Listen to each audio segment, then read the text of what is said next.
From Amateur Radio Newsline Report number 2237, these are the Ham Nation headlines for Wednesday, September 16th, 2020.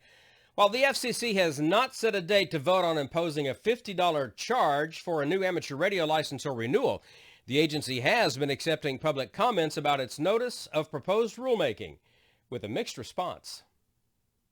Will Wyquist, the FCC's Associate Director of Media Relations, told Newsline in an email that the FCC is mandated to charge a fee to hams because of changes Congress enacted in 2018. The law is known as the Ray Bombs Act, an acronym for Repack Airwaves, yielding better access for users of modern services. It directly impacts personal licenses such as amateur radio. Opinions thus far in the FCC's electronic comment filing system have included numerous arguments against the fee, saying it would deter young people and keep ham radio out of the reach of retirees and low-income applicants. A Michigan amateur wrote, however, that he considered the proposal reasonable, suggesting a fee waiver for individuals younger than 18. The Valley Amateur Radio Association in Virginia suggested fees of no more than $15 for initial licenses and modifications, and a waiver for operators active in emergency communications and community events. The FCC calls the fees cost-based. For Amateur Radio Newsline, I'm Neil Rapp, WB9 VPG.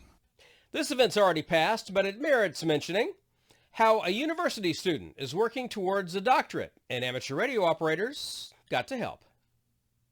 A balloon experiment launched on Saturday, September 12th by students at the Warsaw University of Technology is carrying important data for one student pursuing a doctoral degree. The balloon has an unusual VLF 210-metre long, fully airborne antenna system which creates an electromagnetic field on 14.2 kHz. Listeners in Poland may recall this was once the frequency of the Babici radio station, which played an important wartime role relaying messages to the German submarines in the Atlantic. Radio enthusiasts have been asked to listen for the transmission and provide feedback on signal reception during the 3-hour flight, everything from location, signal-to-noise ratio and bandwidth. Hams will be able to track the balloon via APRS on 144.8 MHz. The balloon's call sign is SP5AXL. From Amateur Radio Newsline, I'm Ed Durant, DD5LP.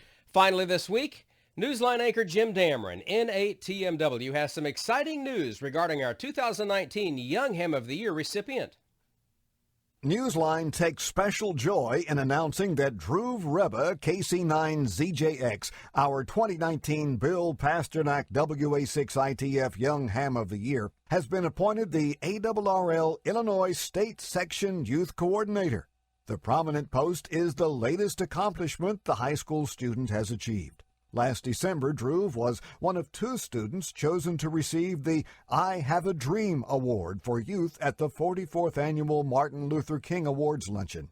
In 2018, he was part of the Dave Calter Youth DX Adventure in Curacao. In his role with the ARRL, Dhruv is responsible for promoting on-air activities for youth, including School Club Roundup and encouraging other youth-related programs and ideas. Dhruv has been a ham since the age of 9. All the best, Dhruv. We couldn't be prouder of you. And that's all from the Amateur Radio Newsline, your independent source for amateur radio news for 4 decades and counting at arnewsline.org. With Neil Rapp, WB9 VPG, Ed Durant, DD5LP, Jim Dameron, N8TMW, Karen Eve Murray, KD2GUT at the news desk in New York, and our news team across the globe. I'm Don Wellbanks, AE5DW. 7-3.